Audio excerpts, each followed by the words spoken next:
Para pensar um pouquinho em tudo que é elétrico aí ao seu redor, sabe? O computador, o seu celular, a luz do quarto, absolutamente tudo isso só existe por causa dos princípios que um único homem descobriu.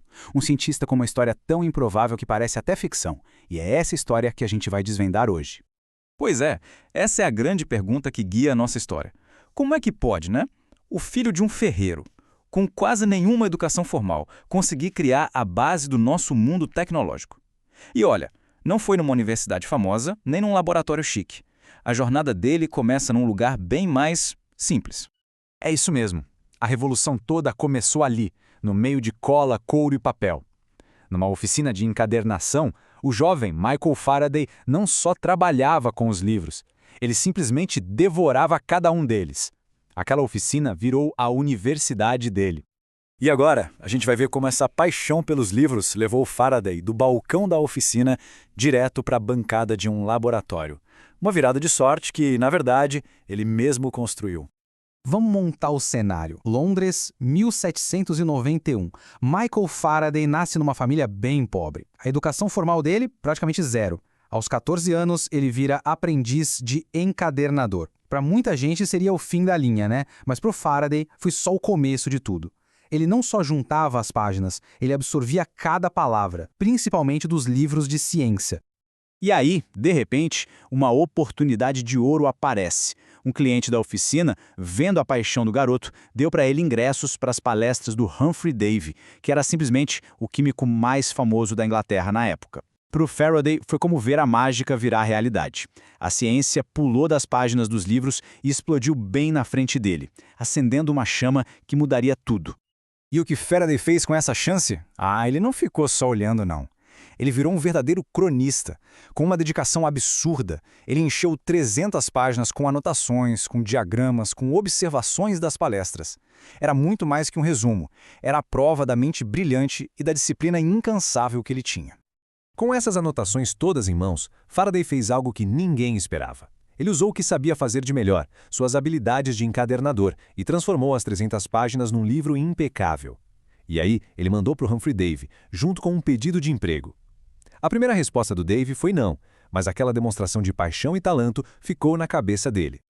Pouco tempo depois, o destino deu uma mãozinha de um jeito bem dramático. Um acidente no laboratório deixou Davy com a visão temporariamente prejudicada.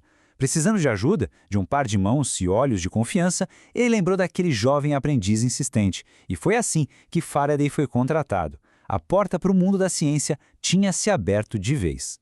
Uma vez dentro do laboratório, não demorou muito para a mente do Faraday gerar sua primeira grande descoberta. Uma invenção que daria o pontapé inicial para uma revolução tecnológica e que, ironia, também plantaria a semente de um conflito pessoal bem amargo.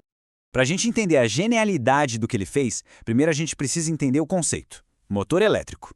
A ideia, no fundo, é simples. Um aparelho que pega energia elétrica e transforma em movimento mecânico contínuo. Um conceito que naquela época era pura ficção científica. E aqui a gente vê a beleza e a simplicidade da invenção dele.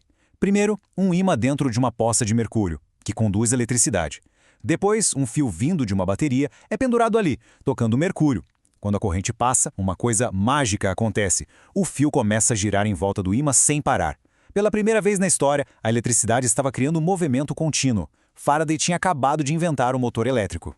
Essa descoberta transformou Faraday numa celebridade da ciência da noite para o dia. Mas, como a gente vai ver, essa fama toda veio com um preço bem alto e acabou gerando um conflito pesado com a pessoa que deu a ele a primeira chance. A invenção do motor elétrico foi um foguete na carreira do Faraday. O jovem assistente de laboratório, de repente, era aclamado pela Europa inteira e acabou ofuscando o próprio mentor. E Humphrey Davy, o grande nome da ciência, não lidou nada bem com o brilho do seu protegido. A tensão chegou ao ápice com uma acusação devastadora. Davy acusou publicamente Faraday de plágio. A verdade é que, na pressa para publicar a descoberta, Faraday esqueceu de dar o crédito a um trabalho anterior de Davy e de outro cientista, o William Wollaston. Foi um erro, claro, mas a acusação de plágio podia ter destruído a carreira dele antes mesmo de começar. Como retaliação, Davy usou toda a sua influência para tirar o Faraday da pesquisa em eletromagnetismo. Por quase uma década, Faraday foi colocado em outros projetos, tipo melhorar vidros óticos. Foi um verdadeiro exílio profissional. Mas, nos bastidores, a mente dele nunca parou de pensar no grande mistério da eletricidade.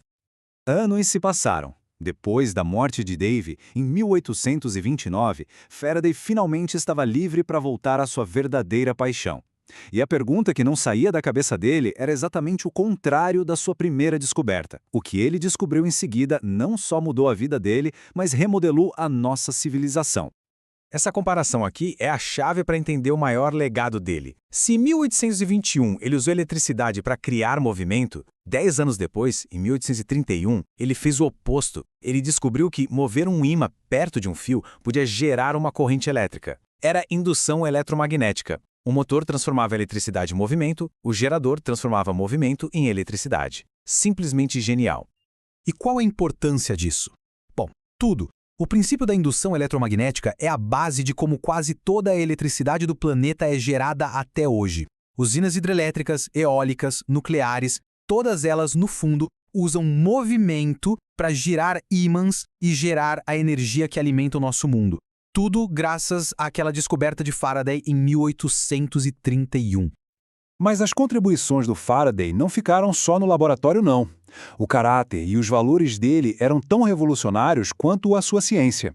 E o legado que ele deixou como pessoa é tão poderoso quanto o legado de inventor. Olha só esse efeito dominó na história da ciência. A indução de Faraday levou James Clerk Maxwell a unificar as leis da eletricidade e do magnetismo. As equações de Maxwell, por sua vez, foram a base para a teoria da relatividade do Einstein. E hoje, toda a nossa infraestrutura moderna, das redes elétricas ao Wi-Fi, tudo isso pode ser rastreado até aquele momento de descoberta lá em 1831. E o homem por trás da ciência era ainda mais impressionante. Ele nunca patenteou nada, porque acreditava que as invenções pertenciam a todo mundo. Ele criou as famosas palestras de Natal para levar ciência para a garotada, uma tradição que existe até hoje. Ele recusou o título de Sir, de cavaleiro, preferindo ser sempre conhecido como o simples Sr. Faraday. E ele ainda enriqueceu a nossa língua com palavras como ânodo, cátodo e íon. Num mundo que muitas vezes valoriza mais o berço de onde a pessoa veio do que qualquer outra coisa, a história do Faraday é um lembrete muito poderoso de que a genialidade pode aparecer em qualquer lugar. A vida dele prova que a curiosidade e a persistência são as ferramentas mais potentes para mudar o mundo. E isso nos leva a uma última reflexão. A era da eletricidade não começou num palácio ou numa academia, mas na mente curiosa de um aprendiz de encadernador. Isso prova que a próxima grande revolução pode estar começando agora mesmo em qualquer canto do mundo. A pergunta que fica é: onde será que ela vai começar?